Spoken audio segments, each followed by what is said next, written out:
El futuro no son más que los vestigios del pasado. La tecnología de Vegapunk proviene del siglo vacío. One Piece es un mundo post-apocalíptico y todo esto ya lo sabíamos. Robots construidos en Karakuri que son idénticos a los autómatas de la luna, piratas espaciales, armas ancestrales, frutas del diablo. Este es un mundo de magia, de fantasía o de ciencia ficción.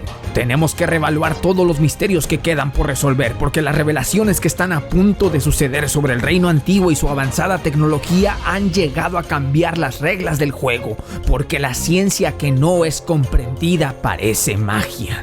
Esto es claro. El mundo de One Piece vivió una era de tecnología y prosperidad. Los ganadores de la guerra del siglo vacío reescribieron la historia, sumergieron al mundo en una era de oscuridad y ahora el amanecer está a punto de llegar. Uno de los momentos más importantes de One Piece pasó en el flashback de Robin. Desde ese momento Eiichiro Oda marcó el rumbo por el que quería escribir su obra. La destrucción de la biblioteca de Ohara es una referencia clarísima a la catástrofe de la biblioteca de Alejandría en nuestro mundo real. Cuando Julio César del Imperio Romano invadió Egipto en el año 48 a.C. y ordenó destruir todo. Recuerdo a mi profesor conspiranoico de química en la secundaria explicándonos que antes de la invasión romana en el antiguo Egipto las personas sabían cómo usar el vapor como sistema de energía, que movían sus barcos con esta tecnología, que incluso sabían aprovechar el sol como fuente de poder. Me recuerda a la llama eterna que menciona Lilith Punk 02 en este capítulo. Vamos, hasta Pitágoras, este filósofo matemático, y vayan ustedes a saber cuántas cosas más, él vivió 500 años antes de Cristo, antes de la invasión de los romanos en Alejandría. Nos decía el profesor de mi secundaria que existía un grupo llamado la Sociedad Pitagórica, un colectivo de individuos que no se inclinaban por ninguna nación o ningún reino, individuos cuya tarea era resguardar el conocimiento de la humanidad. Para no hacérselas más larga, estamos hablando de una civilización antigua con tecnología avanzada que fue invadida y posteriormente destruida por un imperio que lograría dominar la mayor parte del mundo. ¿Suena parecido a One Piece? Por supuesto que no tenemos cómo comprobar estas cosas que me contaba mi profesor conspiranoico de la secundaria, pero no podemos no decir que al menos son muy interesantes. Me acuerdo que nos hablaba de una novela de ciencia ficción que recreaba este incidente de la historia, que en uno de los capítulos el faraón había recibido a las tropas romanas para negociar y que éstas se quedaron atónitas ante la magia y el poder total del faraón. Lo que los soldados romanos habían visto eran las puertas del palacio abrirse y cerrarse solas, como movidas por la mano de Dios. Por supuesto que esto, según el libro, no era más que el poder de la ciencia, el poder del vapor como combustible. Les voy a quedar mal con el nombre del libro porque, como se podrán imaginar, yo estaba chamaco y ni de broma le iba a prestar atención al profesor de química de la secundaria, pero por alguna razón, leyendo el capítulo 1065 de One Piece, estos recuerdos se me vinieron a la mente de nuevo. Ya con datos duros, el Imperio Romano duró poco más de 4 siglos. Algunos incluso dicen que su influencia duró más de 1000 años. Pero no fue hasta el año 476 después de Cristo que finalmente fue derrocado. Así empezó la Edad Media, supuestamente una era de oscuridad, no por ser terrible para la gente que la vivió, sino simplemente porque no se tiene mucho registro de lo que pasó en esos 1000 años de historia. Pero de una cosa sí estamos seguros, ni Hernán Cortés, ni Cristóbal Colón, ni nadie de la Edad Media tenía acceso a barcos de vapor, máquinas movidas por energía, no. Al igual que en el mundo de One Piece, todos los barcos eran de vela, limitados a las corrientes de aire. Imagínense, fue hasta el Renacimiento en el año 1794 que los barcos de vapor se comenzaron a usar. Estamos hablando de un periodo de más de 2000 años. Para hacernos una idea de qué tan oscura fue la Edad Media, en esa época era común que la gente pensara que la Tierra era plana. Tuvimos que esperar hasta el año 1543 en que Copérnico sugirió el modelo heliocentrista, o hasta 1609 con el telescopio de Galileo. ¿Pero por qué? Si mucho antes que ellos ya se sabía que la Tierra era un óvalo. Pitágoras en el año 500 a.C. ya lo había propuesto. 250 años antes de Cristo, Eratóstenes midió con bastante exactitud la circunferencia del globo. ¿Por qué, si la humanidad ya tenía todos estos conocimientos, cayó en una era de oscuridad? ¿Por qué estas cosas se volvieron a descubrir hasta casi un milenio después? Pues esta es la dirección que está tomando One Piece. Eiichiro Oda ha superado a su propia obra con la misma historia. Ahora todo está a punto de revelarse y ya teníamos pistas de que esto iba a suceder. Oda nos los avisó. One Piece es un mundo posapocalíptico, un mundo en el que en el pasado se tenían conocimientos de ciencia avanzada, tecnología que permitía crear objetos voladores, máquinas enormes, armas ancestrales, clonaciones, frutas del diablo. Una civilización antigua que poseía todas estas características en un mundo que tal vez vivía en armonía hasta que un día 20 reinos aliados se opusieron al reino antiguo, declararon la guerra, la ganaron y luego reescribieron la historia sumergiendo al mundo en una era de completa ignorancia y oscuridad. Muy pronto voy a traerles el análisis de Film Red, una película que me pareció espectacular. Mucho más impresionante y trascendental de lo que me había imaginado. No voy a comentar ningún spoiler por si no la han visto, pero si no quieren escuchar nadita de Film Red hasta que la vean, por favor adelántenla al video hasta que desaparezca este filtro. El inicio de la película me dejó completamente con la boca abierta. Es un One Piece como siempre lo imaginé, pero como nunca lo habíamos visto, al menos no tan explícitamente. Fue impresionante ver cómo escena tras escena, pueblo tras pueblo, la gente sufría, la gente vivía las consecuencias de las acciones malvadas de los piratas, del mal gobierno y de todas las atrocidades que les pasan. Esta es precisamente la premisa de la película. Uta está tratando de crear una nueva era con su voz, pero ¿es la era que la gente de One Piece está esperando? Esa es una pregunta que va a tener que ser contestada por ustedes cuando vean la película. Ya sabemos que los ciudadanos del mundo de One Piece viven atemorizados por piratas, por los dragones celestiales, por la marina, por el mal gobierno, pero Film Red se encargó de retratarlo tan crudamente y tan como platillo principal que quedó 100% claro que este es un mundo distópico, tan transparente y claro el mensaje incluso para los que no son fans de Hueso Colorado, incluso para los que ven One Piece una que otra vez, para los que no están tan consumidos en la historia que conocen cada detalle. Es que Film Red se encargó de separar One Piece del clásico shonen de peleas, de aventura, de magia y de fantasía. No, lo separó para retratarlo ante los ojos de todos como lo que verdaderamente es, una crítica social, una obra de arte. A lo mejor pueden pensar que sueno muy exagerado, pero obras de literatura como Fahrenheit 451, El año del diluvio, Clara y el sol, 1984, Un mundo feliz, El señor de las moscas, todos estos libros tratan de temas similares a One Piece, y esta historia, no por ser un manga o una novela gráfica, tiene que ser menospreciada. Y sobre todo con este nuevo giro argumental que Eiichiro Oda ha implementado. Todo este tema de civilizaciones antiguas, de eras de oscuridad, tecnologías olvidadas, historias reescritas, renacimientos prometidos. Esto hace que la aventura de Luffy sea una de las mejores obras que he leído en mi vida. En el Thousand Sunny vemos la interacción entre Zoro, Brook y Caribou. Zoro menciona una cosa más bien interesante que por supuesto va a terminar sucediendo. En una isla del gobierno como esta, ¿quién va a venir a ayudarlos si algo les pasa? ¿El mismo gobierno? Tenemos que recordar que el CP0 está ahora mismo en camino con Kuma Serafín. Su misión es asesinar a todos los satélites de Vegapunk, pero siendo cuidadosos con todos los inventos que hay en la isla. Esto podría ser exactamente a lo que se refiere Zoro, el gobierno atacando al gobierno. ¿Quién va a ayudarlos? De todos modos, Caribou sabe en el problema en que se acaba de meter. Zoro, con mucho sarcasmo o irónicamente o burlonamente o quién sabe qué le esté pasando por la cabeza, le dice a Karo que ya puede irse, que gracias por ayudarle Luffy en Wano. Yo lo pensaría 2 veces antes de deshacerme de Caribou así, porque si alguien sabe sobre más misterios del mundo de One Piece y que no es un sombrero de paja o Vegapunk, es precisamente Caribou. Y con toda esta información que tiene sobre 2 armas ancestrales, sobre sus ubicaciones y poderes,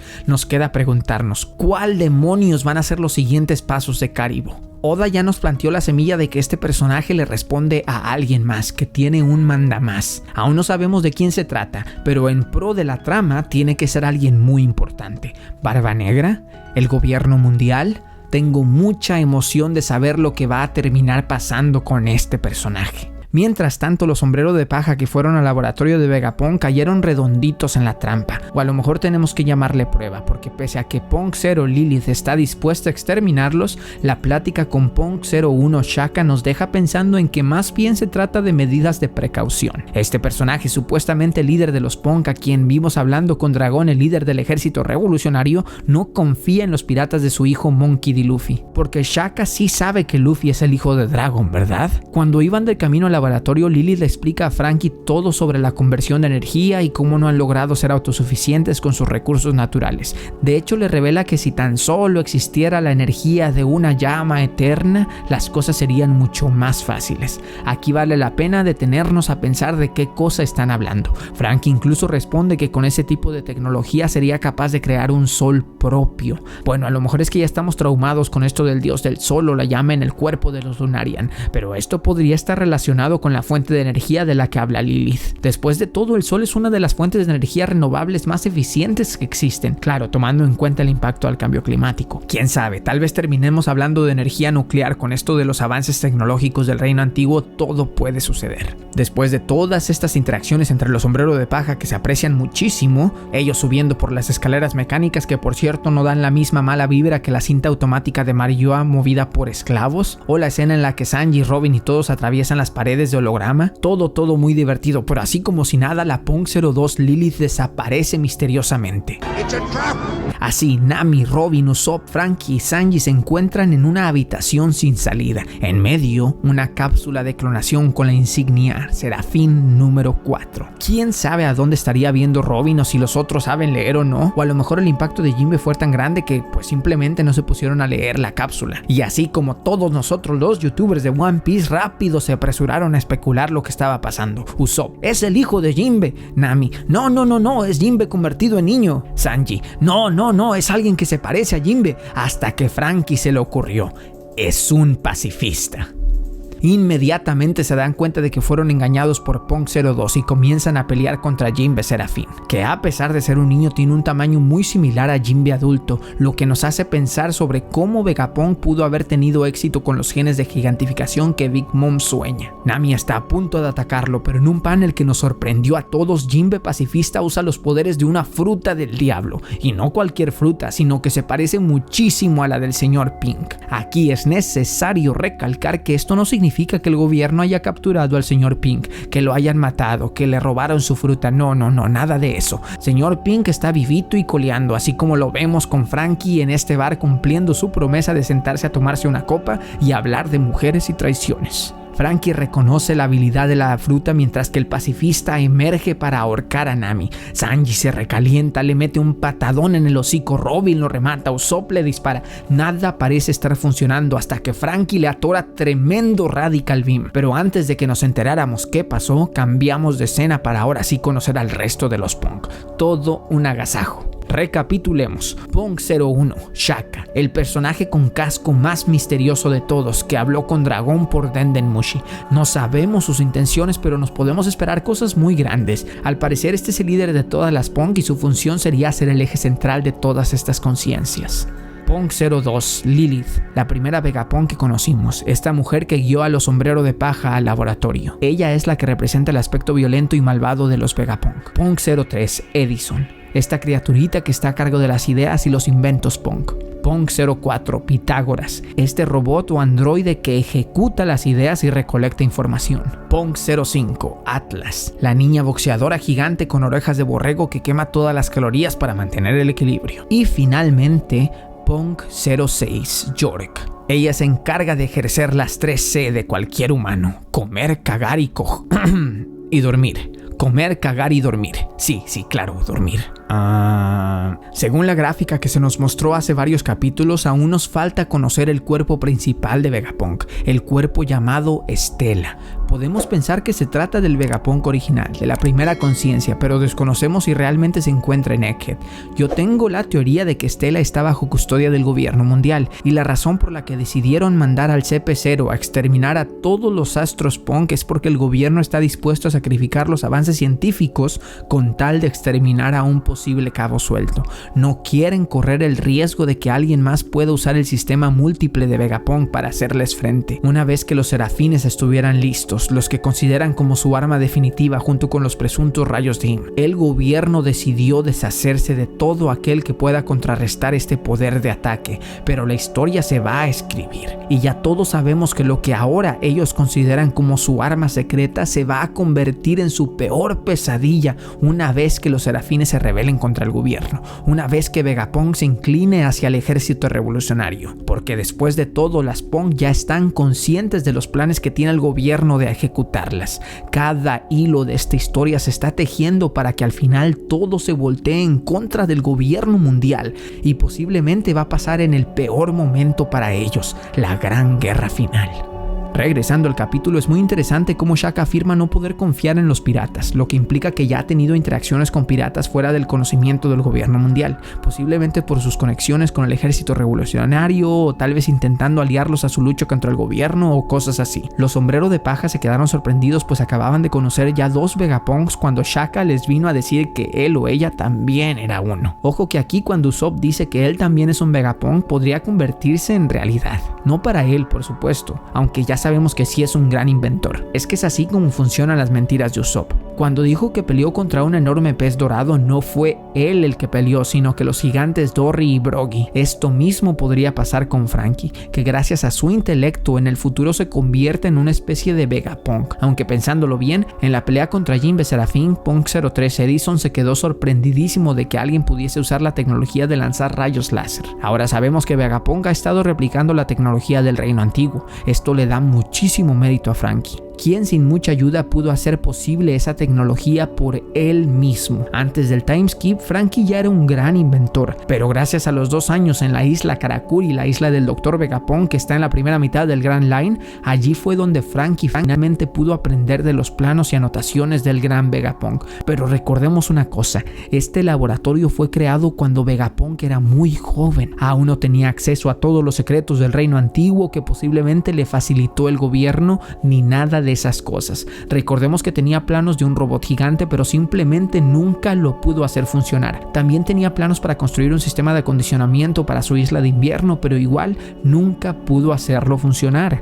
Todos estos son datos oficiales. La gente de Karakuri conoce a Vegapunk como el genio con buenas intenciones que muchas veces no consiguió completar sus experimentos, pero que gracias a su buen corazón aún intentaba ayudar. Esto es oficial. Entonces, Franky, aprendiendo de esos planos fallidos y aún así siendo capaz de crear el General Franky, de incorporar su Radical Beam, el Curdy Burst del Thousand Sunny, todo esto salió del talento de Franky, apoyado un poco, claro, por los planos fallidos de Vegapunk. Pero entonces me pregunto, ¿qué va a pasar ahora con el carpintero de los sombreros de paja cuando, al igual que Vegapunk, tenga acceso a las más altas tecnologías, sino del pasado? La tecnología del reino antiguo de hace 900 años. Sin duda, Franky se va a convertir en el más grande inventor del mundo. Toda esta inspiración que Vegapunk toma de replicar tecnología antigua explica perfectamente su actitud humilde. No es que Vegapunk no sea un genio, obviamente sí lo es. Pero ahora sabemos que muchas de sus obras provienen del reino antiguo. Recordemos que Isaac Newton decía, nos debemos a los genios del pasado, o algo así. Esto es la ciencia moderna, el conocimiento de generaciones tras generaciones transferidos para el bien de la humanidad. Y luego lo más impactante del capítulo, cuando Punk 01 y Franky tienen su conversación en la que revelan la verdadera identidad de la isla del futuro, vemos cómo el grupo de Luffy descubre los restos oxidados de un gigantesco robot, al mismo tiempo que Shaka suelta tremenda revelación. Una civilización antigua, no muy diferente a Egghead en cuanto a tecnología, un reino que existió hace 900 años. Todo se va uniendo. Esto es un robot con cuernos de gigante ancestral, el sombrero gigante de Amarilloa, el cráneo de la calavera de Onigashima, Joy Boy, el reino antiguo, el exterminio de la biblioteca de Ohara, el nombre del reino que el gobierno no quiere que nadie escuche, un nombre que sí o sí tiene que ser una palabra que ya conocemos, una palabra que recuerde algo con lo que ya estamos familiarizados, porque si no, ¿por qué el gobierno tendría tanto miedo en que se pronunciase? Asesinaron al Dr. Clover solo por conocer ese nombre. Exterminaron toda una isla solo por conocer parte de la historia del reino antiguo. Están a punto de exterminar a las Punk. Y cuando Oda finalmente nos revele ese nombre, la campana de Shandora nos va a sonar a todos en la cabeza. Vamos a conocer la verdadera identidad del reino de los D, la verdad del siglo vacío. Entra bajo tu propio riesgo, pasa por la puerta blindada en donde cosas imposibles pueden suceder y que el mundo no ha visto jamás. En este canal de One Piece, de otakus genios sin igual. Y Oda arruina sus teorías, las hace trizas.